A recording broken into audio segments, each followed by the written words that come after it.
Hello everyone, welcome back to my channel.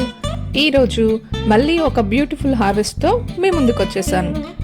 ఈ పాటికే మీకు అర్థమై ఉంటుంది, అదే అండి పాలకూర. చూస్తున్నారు కదా ఎంత ఫ్రెష్గా ఉందో. Last time 2 weeks back harvest చేసా, మళ్ళీ ఈరోజు చేస్తున్నాను. ఇది నా 4th టైం హార్వెస్ట్. ఇలా ఇంట్లో గ్రో చేసిన పాలకూరని హార్వెస్ట్ చేస్తుంటే చాలా హ్యాపీగా ఉంది. ఎందుకంటే ఈ మన దేశీ పాలకూర మాకు యూకేలో ఎక్కడా దొరకదు. ఇక్కడ దొరికే పాలకూర ఎక్కువ సలాడ్స్కి యూస్ చేస్తారు. పర్సనల్గా నాకు ఇక్కడ దొరికే స్పినచ్తో కర్రీ చేయాలంటే నచ్చదు. మనకి ఇండియాలో ఏ సీజన్లో వచ్చే ఫ్రూట్స్, వెజిటేబుల్స్ ఆ సీజన్లో దొరికినట్టు అన్నీ ఇక్కడ దొరుకుతాయి. కానీ దొరకనివి ఏమైనా ఉన్నాయి అంటే అవి ఈ టైప్ పాలకూర, అలాగే మొక్కజొన్న. ఇవి రెండు మెయిన్గా నాకు ఇష్టమైన వాటిల్లో ఇవి దొరకవు.